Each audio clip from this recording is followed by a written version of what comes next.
Hi there, my name is Kellie Telis, and I am a senior with the program on the environment at the University of Washington. I did my internship with University of Washington's Office for Sustainability, where my site supervisor was Damon Euclid and my faculty advisor was Dr. Christy Strauss with the program on the environment. The official title of my presentation is called Social Sustainability, the Unmapped Pillar at the University of Washington. Sustainability has been an ever-changing field that must be communicated in a way that is relevant to the current needs of the environment and society. Maps have been a really important tool in environmental communication because they can reach a wide audience and visualize impactful content, such as someone's surroundings. The University of Washington, or UW, Sustainability Map has not been updated since its creation over a decade ago, which limits its usability to contemporary students, such as students, faculty, staff, visitors, or even just people curious about our wonderful campus. Figure 1 shows the current categories on the UW Sustainability Map, including buildings, waste, grounds, green certification, transportation, and dining. All of this led me to ask the research question pretty early on: how should the University of Washington Sustainability Map be modernized in order to meet the user needs in higher education while also positively influencing the environment and communities nearby? The internship and methods that I did was the official title was called Mapping Sustainability with University of Washington Sustainability, and I essentially did that. My research aimed to discover what content to include on the updated sustainability map in order to communicate the needs of those students more effectively. In order to do this, I audited over 18 sustainability maps from other US college campuses and hosted a focus group with 5 UW students in order to analyze trends, identify strengths, weaknesses, and make supported recommendations to my site supervisor. This was the result of my auditing. I noticed that there was a really big shift in what sustainability meant to students as intersectional environmentalism continues to grow.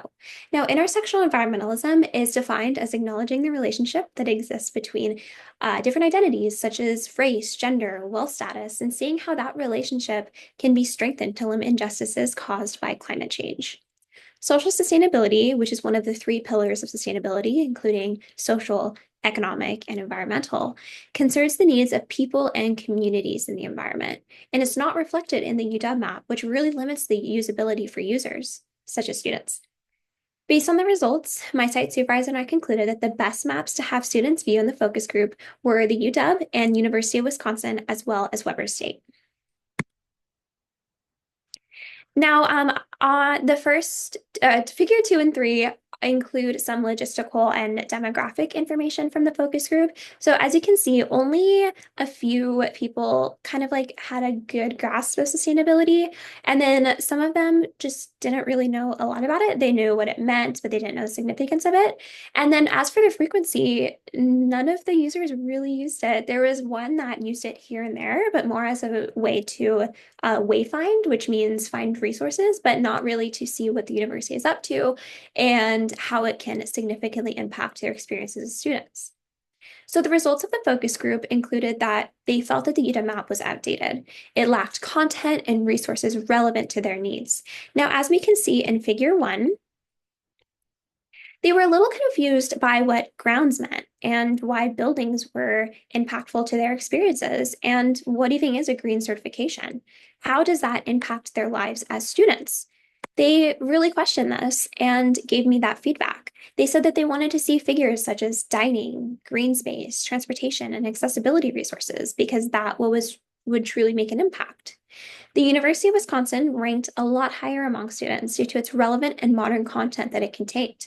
Now, I will mention that the map is organized around the UN Sustainability Goals, or the UN SDGs, which are 17 obtainable targets published by the United Nations in order to fight those injustices caused by climate change. I will also mention that it's a lot more modern. It was updated in 2021 and has been updated ever since, almost on a monthly basis. Students expressed that the Wisconsin map felt modern, it felt accessible and informative of how they were helping the environment and its people. They were able to see what the university was doing to target climate change. Now, this is a really impactful figure. These are direct quotes from the students. I asked them to just click on something and explore it, see what comes up, why they like it, why they might not like it. And as you can see, they clicked on healthy lives, habitats, gardens, and preserves, climate action, and equity and justice on their sustainability map. Now, some of the reasons why is there was a psychology student who wants to know how to fight mental health and climate change at the same time. And for habitats and gardens, they were curious about what green space that campus offered. They wanted to see the animals who roamed the area.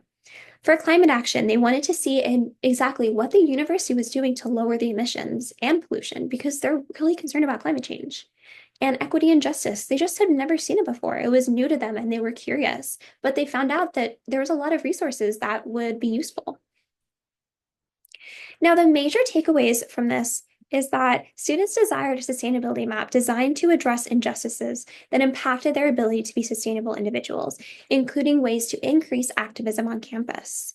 The second one is that students felt heard when viewing a map designed by the UN SDGs because of its ability to reflect the needs of people and the environment in a cohesive way. And the last one is that categories that students really wanted from the map included transportation, dining, engagement, equity and justice, and green space. Now, because of this, my final deliverable actually was an obtainable sustainability map created for UW students. It is now published, so I really would urge you to click on that link and look through it. The categories that I included are transportation, green space, student engagement, and equity. Transportation includes the link station or bus routes. Green space might be Denny Field or the Hub Lawn. Student engagement are different RSOs or the Community Engagement and Leadership Center. And equity on campus might be the Q Center or the Women's Center. Okay. Now, the major takeaways and also significance and implications include the project led to a sustainability map for the UW being created and published, as you can see in Figure 5. Again, please click that link below. Moving forward, social sustainability is going to be included in conversations among UW sustainability staff, both the sustainability maps and upcoming projects. And I know that because I actually work with them now as a full-time job. This results of the research support. This results of this research supports that people belong in the environmental narrative, and inclusion is required for activism.